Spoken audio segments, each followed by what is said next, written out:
Good morning to all students. I welcome you all in this particular class, and in today class students we will solve some numerical problems. इस particular class में हम कुछ numerical problem solve करेंगे. As you are seeing, जो आप यहाँ पे देख पा रहे हैं, आसानी से देख पा रहे होंगे स्टूडेंट्स. देखिए ये जो particular lecture है that is completely related to the numerical problems.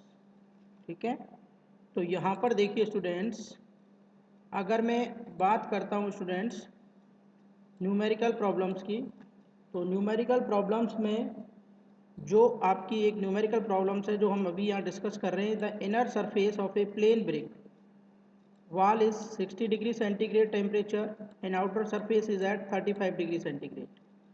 We have to calculate the rate of heat transfer per meter square of the surface. Area of the wall which is 220 mm thick, यानी there is a wall. इस तरीके से यहाँ पर एक wall है students.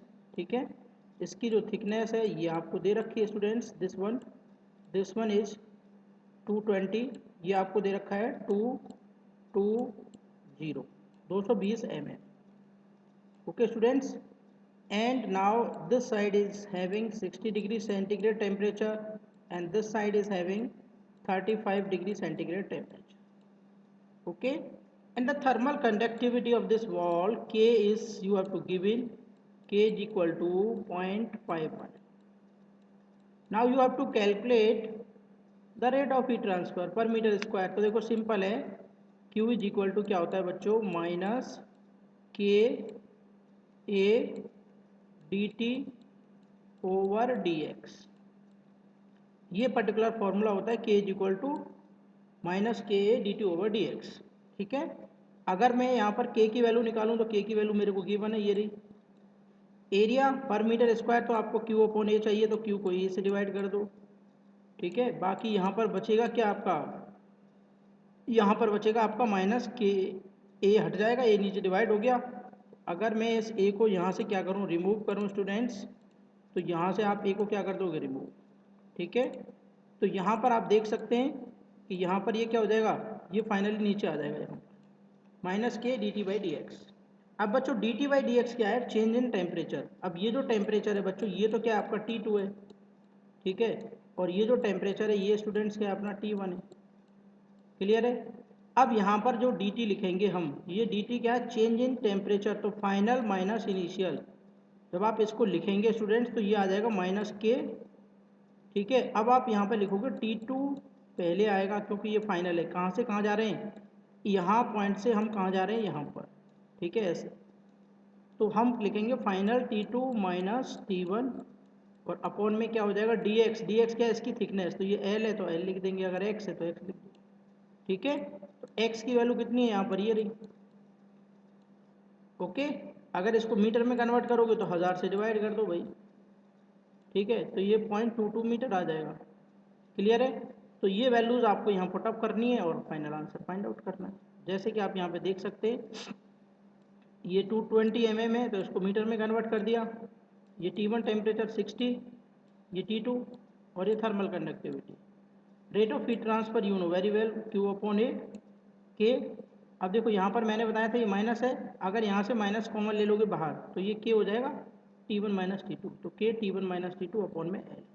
ठीक है, तो K की वैल्यू आपको गिवन है, T1 आपको गिवन है, T2 आपको गिवन है और ये L गिवन है, and you will calculate your values.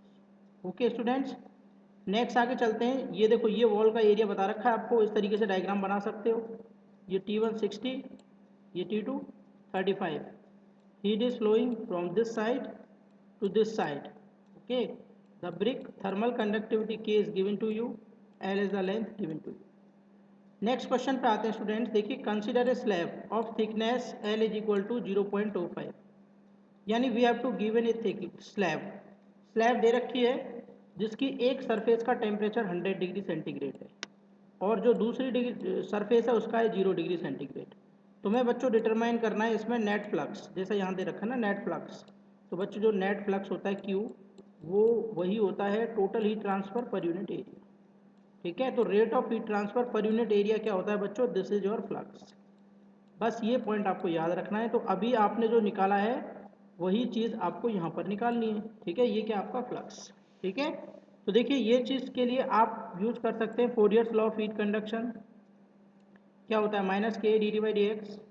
तो वही चीज़ माइनस के डी टी को आपने लिख दिया T two minus T one, minus आप बाहर ले सकते हैं। ठीक है, या फिर बाद में पुटअप कर सकते हैं। तो यहाँ से क्यू की वैल्यू आप फाइंड आउट कर सकते हैं। ठीक है, सारा डाटा आपको गिवन है, आप इसमें पुटअप करेंगे data and you will get the values. Next question चलते हैं students, this is very important question. A reactor wall, एक रिएक्टर है जिसकी वॉल दे रखी है 320 mm। ठीक है, is made up of an inner layer of fire brick. देखो सिंपल है, एक रिएक्टर है जिसकी एक इनर लेयर दे रखी है ये। ठीक है, ये इस तरीके से बनाया हुआ है। ये क्या आपकी मान के चलिए फायर ब्रिक। क्या है ये बच्चों, फायर ब्रिक। अगर ये स्टूडेंट्स फायर ब्रिक है आपकी, जिसकी थर्मल कंडक्टिविटी हमें गिवन है, covered with a layer of insulation, इसके आगे हमने इंसुलेशन की एक लेयर लगा दी। ओके, जिसकी थर्मल कंडक्टिविटी हमें दे रखी है, ये हमें दे रखी है 0.16। ओके, और ये जो हमें दे रखी थी, ये बच्चों हमें दे रखी थी 0.84, 0.8 और ये 4, या पॉइंट लगा दो। क्लियर है, ये थर्मल कंडक्टिविटी तो मान के चलो ये K1 दे दिया आपको, इसको K1 मान लो, इसको K2 मान लो, कुछ भी मान सकते हो, आपकी मर्जी। Reactor operate at a temperature, तो रिएक्टर के अंदर का टेम्परेचर बच्चों, यानी ये रिएक्टर में कुछ ये इस तरीके से वॉल होगी कि नहीं होगी, ये बताओ। जब ये इस तरीके से वॉल होगी तो ये अंदर का जो टेम्परेचर है यहाँ पे तो T1 होगा स्टूडेंट्स। ठीक है, यहाँ पर क्या होगा, टेम्परेचर T1। और अगर ये आप बाहर वाली साइड में टेम्परेचर मानते हो तो आप यहाँ T2 मान सकते हो, T2। ठीक है, you can take care T2। और जो अंदर वाले ये बीच वाला पार्ट है, देखो ये पॉइंट एक होगा, एक पॉइंट ये होगा और एक पॉइंट ये होगा। इस तरीके से ये टेम्परेचर आपका चलेगा। तो ये जो पर्टिकुलर थिंग्स है, इसमें हमें पूछा जा रहा है the reactor operate at a temperature 1325, अंदर का टेम्परेचर दे दिया T1, ये आपको T1 दे दिया। ठीक है, 1325। T2 आपको दे दिया, ये T2 है आपका बच्चों। देखो ये जो चीज़ दिखा रखी है आपको, this is T2, 25 degree centigrade, this is T2। अब बच्चों देखो सिंपल है, determine the thickness of the fire brick, इसकी थिकनेस बतानी है। इसकी थिकनेस आप मान लो x है, क्या मान लेना है, इसकी थिकनेस x।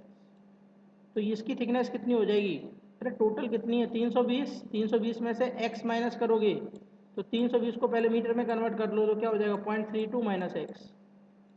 तो ये बेसिकली क्या हो जाएगी, ये इसकी थिकनेस हो जाएगी, ये यहाँ से लेके यहाँ तक। क्लियर है, ये x होगी तो ये इसकी थिकनेस हो जाएगी यहाँ पर। ये चीज़ I think it is clear to you, ये आपको क्लियर होगी।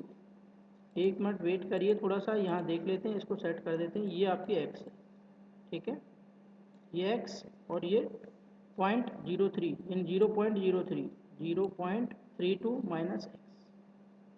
अब देखो कैलकुलेट करना है, इसकी थिकनेस x की वैल्यू निकालनी है और ये दोनों निकालनी है, दोनों पता चल जाएंगी। ठीक है, calculate the heat loss pre assuming that insulating material has a maximum temperature of 1200 degree centigrade. हमें ये एज्यूम करना है कि जो इंसुलेटिंग मटेरियल है उसका टेम्परेचर कितना है स्टूडेंट्स, उसका टेम्परेचर है 1200 डिग्री सेंटीग्रेड। ठीक है, तो देखो ये जो टेम्परेचर है यहाँ पर, ये जो बीच में टेम्परेचर है ये कितना है आपका, ये है बच्चों 1200 डिग्री सेंटीग्रेड। ठीक है, अगर इसका टेम्परेचर बीच में 1200 डिग्री सेंटीग्रेड दे रखा है, तो अब आप एक चीज़ बताइए, ये डायग्राम देखिए नीचे, सी दिस डायग्राम, जो हीट यहाँ से यहाँ फ्लो होगी Q, ठीक है, वही हीट आपकी यहाँ से यहाँ फ्लो होगी और वही हीट आपकी यहाँ जाएगी, because we are not considering any heat loss across. तो ये फर्स्ट वन क्या आपकी फायर ब्रिक है, सेकेंड वन क्या आपकी ये इंसुलेशन। ठीक है, तो if you are taking temperature here as T1 and this point temperature you are taking as T2, जो T1 आपने कंसिडर किया है, और this last one surface temperature you are taking suppose that is T3। ठीक है, that is T3 is 25 degree, ये 25, 1200 1325 degree centigrade. Now as you are seeing this is LA and this is LB. LA is the length of this wall, that is fire brick, and LB is the length of this insulation, and total length you have to give in LA plus LB, that is students, that is 320 mm. So you have to show it here, you have to read it कि how much it is given. अब simply you have to apply the law of heat conduction. तो यहाँ से जो heat transfer होगी वो basically क्या होगी, देखो जो हीट आपकी ट्रांसफर होगी यहाँ से per unit time per unit area, उसको हम क्या लिख सकते हैं, T1 this temperature minus T2 okay divided by thermal resistance of this one. तो जब आप इसका थर्मल रेजिस्टेंस फाइंड आउट करेंगे तो ये क्या हो जाएगा, LA डिवाइडेड बाई KA. ठीक है, इसकी लेंथ क्या है आपकी LA और ये क्या आपका divided by KA. Similarly students, अगर आप हीट ट्रांसफर निकालोगे बी इस वाली वॉल के थ्रू, तो ये कितना हो जाएगा T2 माइनस T3. ठीक है, इन दोनों का टेम्परेचर डिफरेंस और इसका जो लेंथ है वो कितनी है LB और डिवाइडेड बाई क्या हो जाएगा बच्चों, ये KB. ठीक है, तो यहाँ से आपको ये लेंथ मिल जाएगी अप्रोक्सीमेट. और थर्ड वन आप जो निकालोगे वो निकालोगे इन यहाँ से जो हीट जा रही है पॉइंट नंबर 1 से और पॉइंट नंबर 3 तक, तो टेम्परेचर डिफरेंस क्या लिखेंगे बच्चों, T1 माइनस T3 और अपॉन में क्या आ जाएगा, देखो इसका thermal resistance per unit area, तो बच्चों वो क्या आ जाएगा, वो LA डिवाइडेड बाई KA. ठीक है, और इसका जो थर्मल रेजिस्टेंस निकालोगे ये ऐड हो जाएगा इसमें LB डिवाइडेड बाई KB. अब देखो तीन इक्वेशन आ गई, एक ये आ गई आपके पास. अगर आप, मैं इसको मिटा देता हूँ एक बार, आई विल इरेज इट. अगर आप देखेंगे तो there are three equations which you will gate.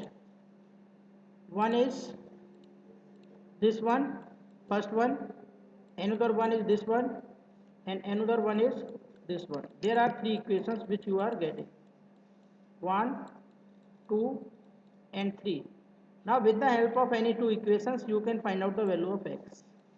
x की जो वैल्यू है आप कोई भी दो इक्वेशंस यूज करके फाइंड आउट कर सकते हैं. यहाँ पे ये चीज़ समझा रखी है, देखिए ये चीज़ निकाली हुई है. फर्स्ट सेकंड थर्ड कोई भी दो को ले लेंगे, अगर इसको लेते हैं और इसको कंसिडर करते हैं यहाँ पर, तो हम दोनों को इक्वल कर देंगे. और देखिए यहाँ पर जो वेरिएबल्स आएगा वो इन टर्म्स ऑफ एक्स आ जाएगा पूरा का पूरा. इसको सॉल्व करोगे you will get the value of length LA, and after that, after subtracting this particular value from the total length, that is 320, you will get the length of thickness of the insulation. ठीक है, further you have to calculate the heat loss per unit area, so that you will get Q is equal to T1 minus T2 upon में LA divided by KE. तो ये चीज़ भी आप यहाँ आसानी से निकाल पाएंगे. ठीक है, I think this is clear to all of you. Similarly you have to go through these questions. Question number 2.5, यहाँ पर भी आपको इसी तरीके का क्वेश्चन दे रखा है. ठीक है, इससे आपको एक बार गो थ्रू होना है.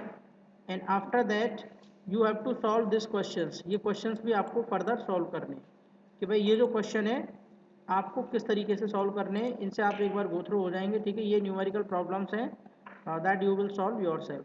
And this one is also the same numerical problems and you have to go through it. If you have any doubt then you can ask. Thank you.